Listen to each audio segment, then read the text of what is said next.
Today we celebrate Freedom Day because it was on this day, 27th April 1994, that changed the path of South African history.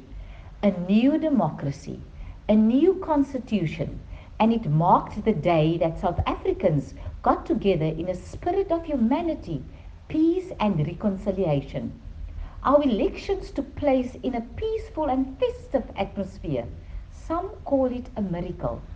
It was also a day that ensured that people from diverse cultures, race and religion could come together to enjoy the facilities offered by previously exclusive places like Artscape, a place for everyone to come and play, to experience the music, the dance, the set works in all its genres and rich history. Today, we invite you to our virtual costume exhibition that you will be able to attend in person during the month of May. We, of course, comply with COVID regulations, so we ask you to book your free ticket to enjoy this glorious event. I am Marlene Leroux, the CEO of Artscape Theatre, Cape Town, South Africa.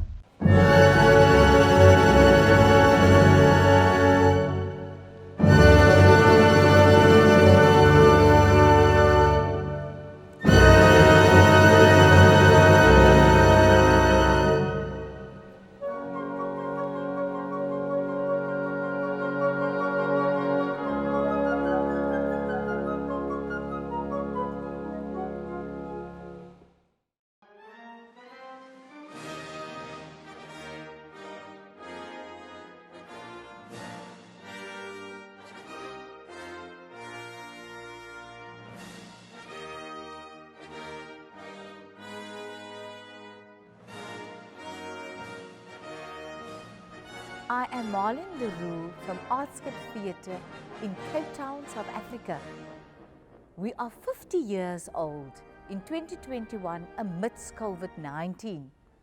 But we would like to share our journey from the Nico Malan to Artscape through this wonderful exhibition of the costume display. Our theme is yesterday, today, tomorrow, and our display of our designs and our costumes take us through the memory lane from 1971 up till today. Right, we got together and we thought, what can we do that can be a sort of something visual that will show and be a good representation of 50 years. So over the 50 years, you come to see a show, there are costumes on stage, actors, dancers, opera singers, musicians, they need a costume. And our costumes, we are very proud of our costume collection. It's been very well looked after. The minute you see a costume, you see yourself in it, in a way, or it's a production you've seen if you're a bit older, or it reminds you of period. Costumes are very big now. Period, Netflix is just period alles. And we thought there was a good way of telling the story, of getting costumes together, going through what there is, and especially trying to find stuff that famous people wore, but a name. You know, if you're a ballet lover and you can come and see, and there's a costume that Johan Jooste wore, or Professor Elizabeth Trichardt or Phyllis Spira, or behind me there's a dress that Sebongile Khumalo wore in Aida, or Zaan Stapelberg, and Wilna Snyman, and these our icons, our people that we look up to, and yeah, it just makes it so much more personal, and it just brings out the story.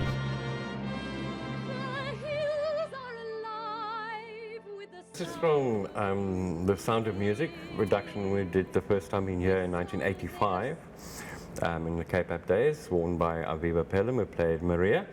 And this is the first dress that she wears when she appears in the captain's house.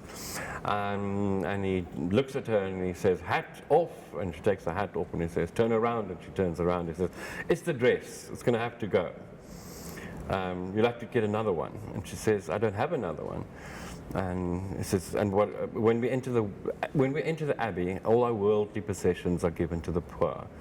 And then the captain, of course, says, "And this one?" And she answers, the poor didn't want this one.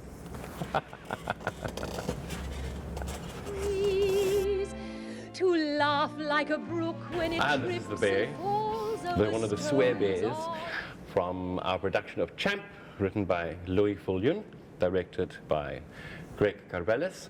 And this was actually the first cabaret drama production, Artscape drama production that went to the Edinburgh Festival.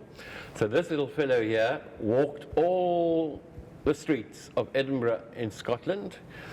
The actor was Nicholas Pauling, and Nicholas he didn't want to get out of his costume. Behave yourself. Nicholas would wear this costume the whole day long, walk around, and we had three of the bears, and they became known at the Edinburgh Festival as the Swear Bears. The play was seriously adults-only production, about three actors working in a shopping centre, playing the three bears to a Goldilocks who they really disliked. But we had a lot of fun, and it was designed by beautiful Julia Anastastopoulos, if I pronounce that properly. And we also took the play to the Gravestown Festival, and the play was revived at the Fugard Theatre a couple of years later. So quite a successful little swear bear. Hey. And here we have a costume designed by yours truly, myself, for a production called Mary and the Conqueror, which is based on the life of Alexander the Great and also the life of Mary Renault. And this particular breastplate was especially made for us by a company in Athens, Greece, and was shipped through along with a sword, which is a replica of what we think the actual sword is that Alexander the Great would have had. And this company is the same company who made all the props for the movie Alexander. Quite heavy. It was quite difficult to get around because we took this play to the Dublin International Gay Theatre Festival, where we won a couple of awards written by Juliet Jenkin. And yeah, Mary and the Conqueror, and this particular costume was worn by Francis Chaulier, the actor. We also brought the production back to Artscape later on.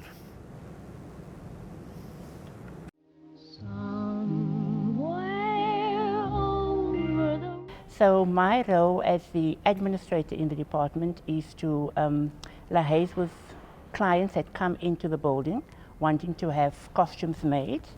And then also I see to the productions, the Artscape productions, where costumes have to be manufactured. So the process starts and ends with me. So I start out with the design from the designer. We would sit, we would discuss what needs to be done. Once we've come to that decision, I then get in the pattern makers who will then come in and discuss the designs further with the costume designer. We then discuss fabrics, what type of trims are needed, and then the process gets taken from there. The process just doesn't start with, here you have a design, can you make it up for me? It's quite a long process.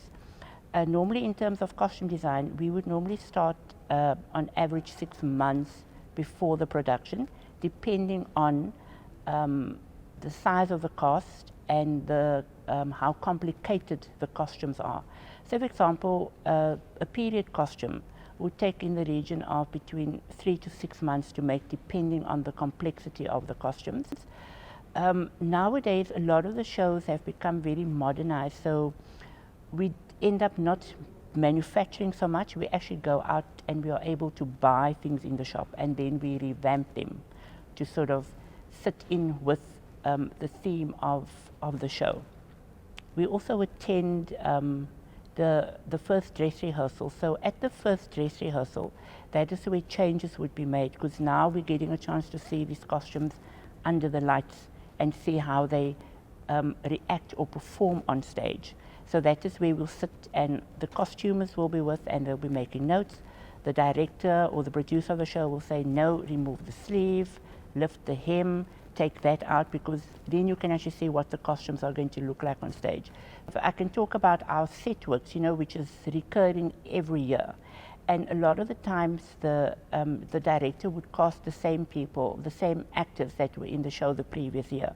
So now costumes don't change, they stay the same, but the character's body changes. So which means that every year, if they're casting that same actor, we need to get them new costumes. So it comes to a point where we actually start letting out and we start adding in gussets because they've now picked up weight. And what is funny, you know, you've seen them like a year ago, and when they come, it's the same person, and you're like, I don't recognize you. And then they're like, no, but I'm, then you're like, okay. So you've grown, you know, you've grown as an actor, and you've grown in body. And, you know, we sometimes have some very funny things happening, you know, in the fitting room. A common factor is that actors love to come, and they don't wear any underwear.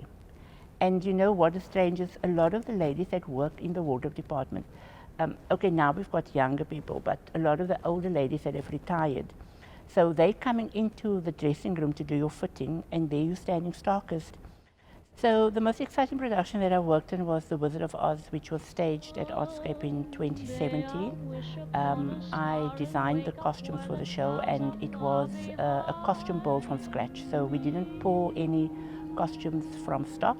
It was completely from scratch, and we gave it a South African feel, where we used fabrics like shwe shwe for the different scenes. I also looked at, you know, how we could do the witch, you know, make her sort of look different. And then also in terms of the fabrications that we used, for example, the Tin Man's costume was made from rubber bath mats. You know, so we tried to, and we gave it a very South African feel. You know, we didn't want to sort of copy Dorothy wearing her check dress. I dressed Dorothy in a corset and a long chiffon skirt. The only thing that we kept iconic was the red shoes. So we made sure that people could relate to different parts of The Wizard of Oz.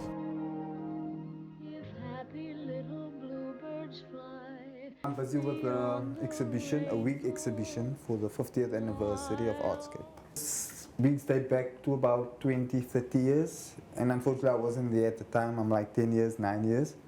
So it's a bit tricky to get, you know, to get the feel of it because you weren't there at the time to actually see it. But restoring it now is not so difficult though, because it's basically straightforward wigs and stuff. When I get a character, it all starts from a picture like this, and then take a few different angles, different samples of the wig, the hair, and then like as you can see, it's like 3 different pics for one wig. So then from that 3 I must make one. The process that I go through is wash it with shampoo, conditioner, put it in a dryer, all of those things, hair treatment, all of those, like human hair, you understand? The most amazing feeling I get is to watch the show and see that there's my work walking on stage, and you know, all these people are coming to watch that, and yeah, I'm the guy that did that, you know. I flopped this one now, or I'm not happy with it, or the client's not happy with it. I'm gonna come back, I'm gonna scratch, I'm gonna find a way to make it perfect or to the design, you understand? So I'm grateful and thankful that there hasn't been any comebacks or any bad reviews thus far. All of these weeks before it go back on the shelf, if this comes back from the production and it's finished, I wash it, restyle it, and I store it on display so that it's ready for the next production. And I actually started making these wigs before I actually started styling. So there's about 3 ways how in which you can make a wig. It's knotting, trensing, it's one of the ways, 2 of the ways actually. And knotting is basically a fine art where I thread each individual strand of hair through a hole in the lace. It's called the lace front, and I strand the hair there through. Trensing is pulling hair, more bits of hair through cotton and carry on like that until it's about 1 meter long, and then I stitch that onto a wig, which is fairly cheap, but doing the knotting is quite expensive. On the 6th of May, I will be completed with all of these, and then it will be in the foyer on display.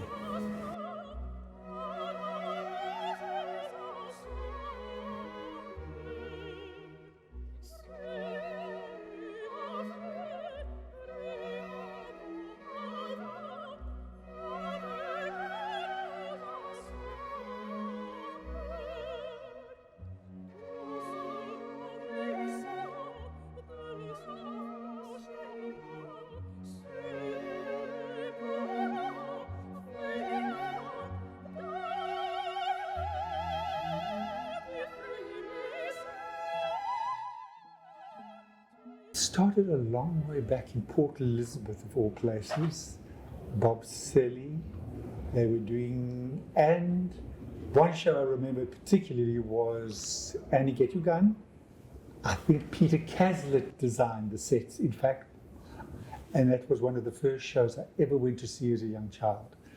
I went home, I built a model, I built tents and fires on a little model stage after seeing Annie Get Your Gun. It just sort of, that was it. And I don't like the show particularly, but that's the one that sort of triggered it off. Started off in the Scenic Arts Department of KPAB, and that's where I started working professional theatre.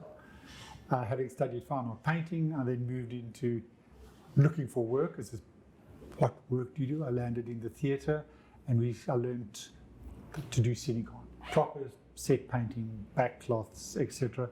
And then from there, Mavis Taylor, I started to do quite a bit for Mavis Taylor for the drama. And I was eventually employed by the drama company as a designer for them. Okay, you mentioned Peter Caslett, Yes. who's been here. My mentor. Okay. Can we talk a bit about him? The most amazing man. I came in, and this was my first real introduction to it all, and I watched everything he did. I saw every set and drawing thing that passed through the paint shop, and I really started to learn how these productions were put together. We then shared a studio for something like 10 years, Peter and myself.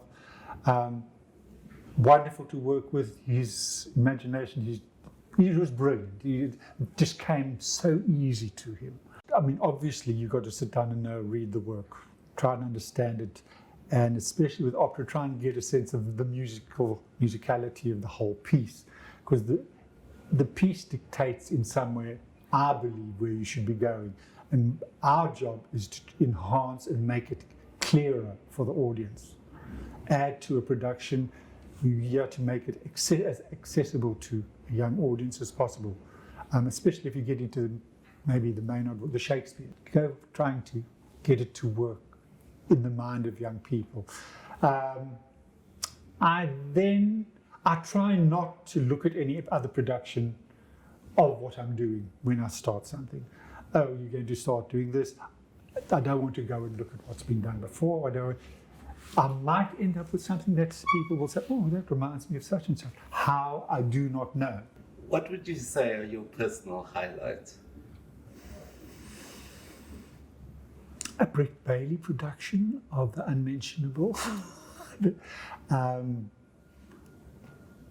the drama stage, in the round. He really pushed it out of all the boundaries and the conventions we knew. We really just stepped out there, and this is going to be something different. Butterfly, I love. I think it's almost the most artistic fine art painting of all my sets. It's blue, the strong color blue throughout. I studied a lot of kabuki theatre and Noi theatre, and how do I bring, because that's what I wanted to push in this production. The other big one that I can't really was the Fidelio on Robben Island. I suppose the big thing about that was Robben Island. With all its complications, to do anything on there is a major operation.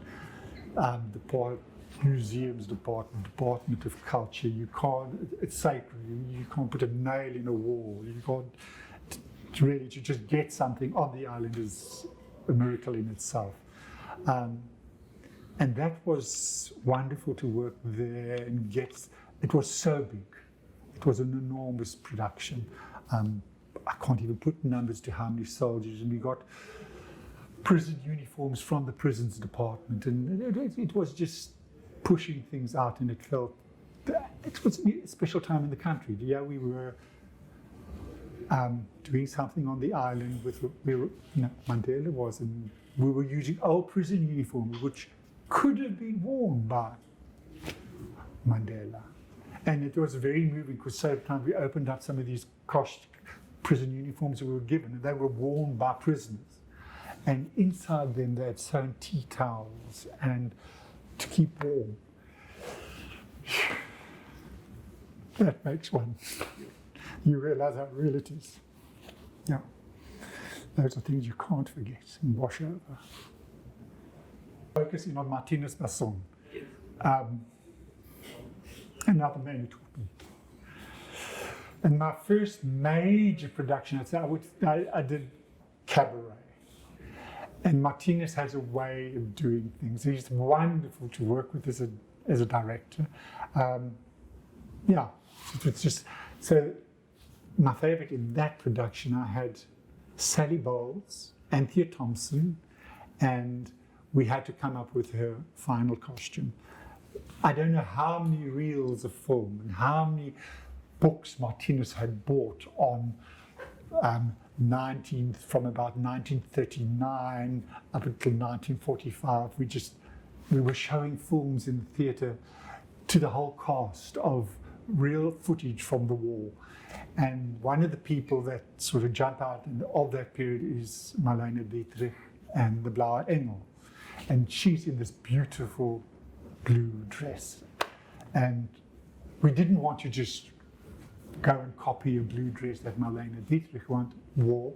We wanted to take it and bring it into our colour scheme and the whole feel of the production. So we had in a blood red dress, beaded and top hats with a veil, and it was stunning. And she comes on stage, walks on, this is right at the end, and in the background you've got the gas chambers where we got shower heads, and out of these shower heads was coming powder, not water, but this haze of powder. And then Charles Johan Liggenfeld from the other end, we had this demolition ball that was in the whole production. You were hardly aware it was there until key moments. It was just swaying like a pendulum at the back. But at this stage, this pendulum comes down to the ground, and it's a big, like a circus ball.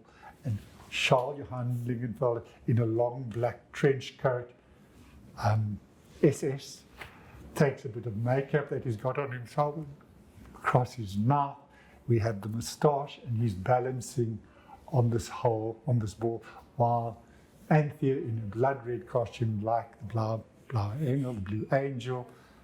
And it was also a magic moment that this tension, you just realized the whole world was balancing and waiting, who was going to fall, what was going to happen. And that was the end of cabaret. And she was absolutely gorgeous on this trapeze with a little Marlene Dietrich frock.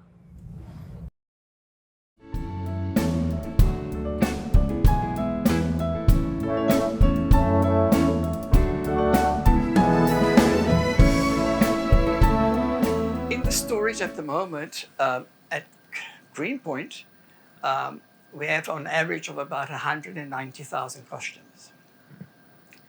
At Greenpoint, we also had the schools, the churches, the public, the film companies come in to use the costumes. And of course, the fee that was charged was for the cleaning. What was always amazing was children coming, and as soon as they put a costume on, they go into character. One of my highlights that I had was I got a call from a school in Canal Walk, Curo.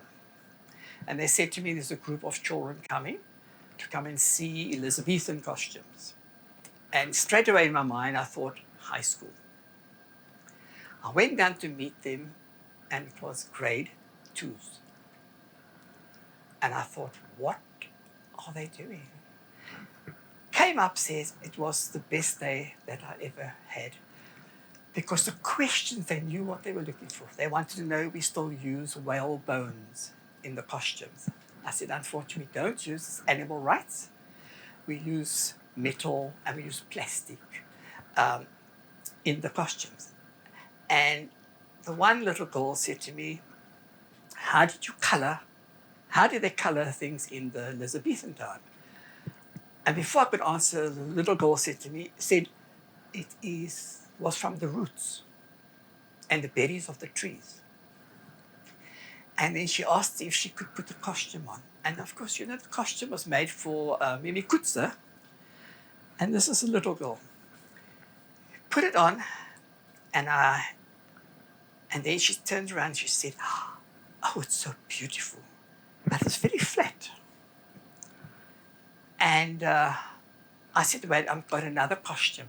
This one had a built-in boob, still with birdseed in it. And she put it on and she said, oh, I've got boobs. The teacher said, I think that's a bit too big for you. She said, okay, can we take it off? And then she said, now you put it on. And when the teacher said, I think mine is now too big for that. It was hilarious. But 2 weeks afterwards, I got a letter. And they had drawn me, handwritten, with my rail and myself, stokmannetjie. But there was, and the costumes hanging on the line, skew. But it was so beautiful. And it's something I'll never forget. Artscape was asked to hire some costumes out, if they could lend it. It was 2 women in Hanover Park. And when they came, they told me what they wanted. I said, you're taking a chance? Because they were going to try to get the gangs to cease fire. The one was 9 years old, and the one was 68 years old. We loaned them the costumes. It was 14 costumes. And I went to see the show. And there was the 2 gangs sitting side by side. And at the end of the performance, the applause was outstanding. And the one elderly lady got on stage and she said, I just want to thank you, because for the hour and a half we sat here, not one bullet went off. And I thought that was worth millions of rand. The costumes just made the whole thing. And it took 2 women to stop bullets for an hour and a half. That was outstanding. That was outstanding. When I look at the costumes over the years, the people that worked on the costumes, it was women that never went to varsity, never went to college, but they manufactured that, and it's still standing today. That is the secret of it. When you look at some of the stuff that's made 2 or 3 years ago, it's a big difference.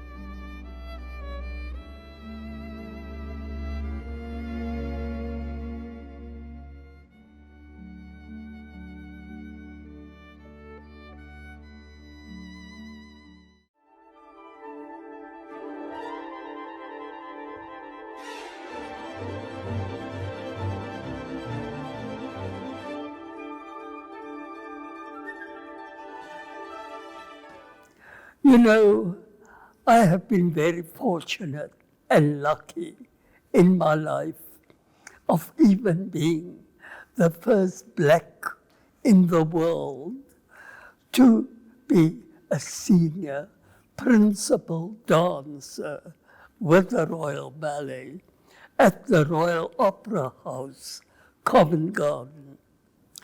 You know, it was very often that I thought how I would like to come home one day and to share all my very great experiences, what I've been having with the Royal Ballet and all over the world.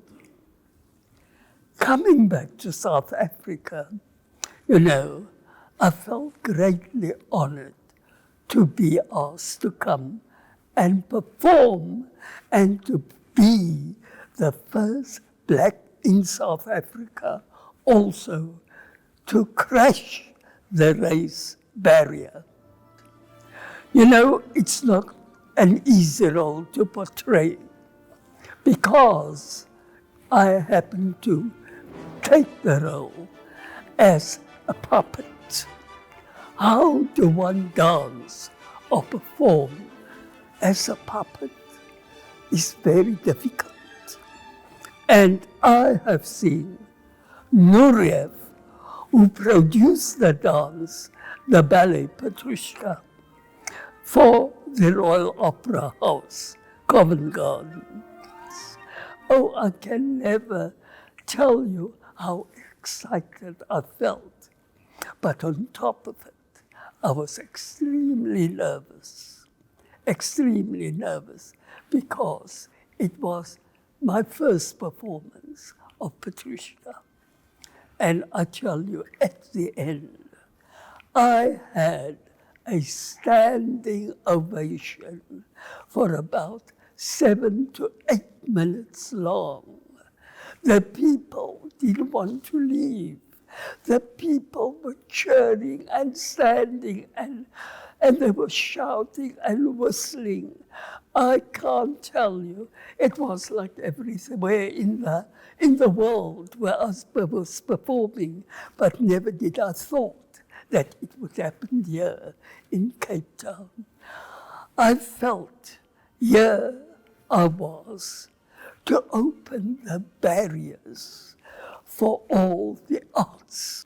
You know, I was very fortunate to be chosen out of 150 dancers to do a solo for Her Majesty the Queen at her coronation. And not only was it the Queen and the Queen Mother, Prince Philip, and Her Royal Highness, Princess Margaret, but for every king and queen of the world who were invited. So you could see glittering of tiaras in the audience. And I don't think ever in my lifetime that there would be a more glittering audience ever in any opera house today.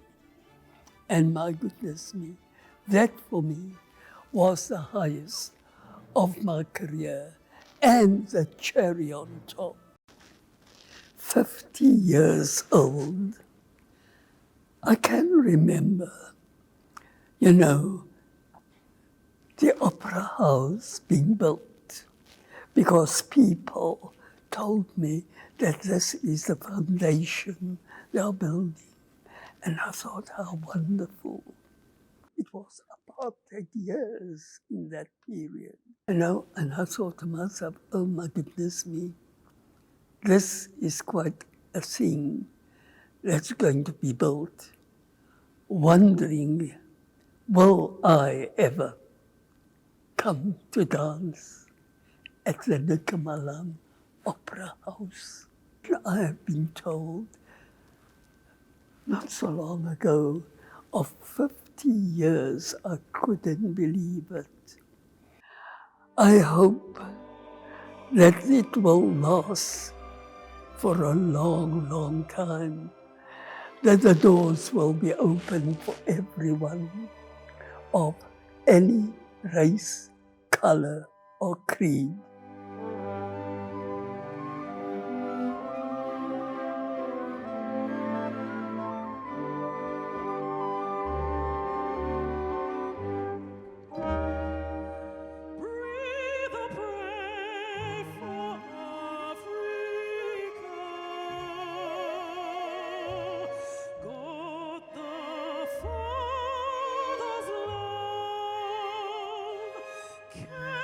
Down and bless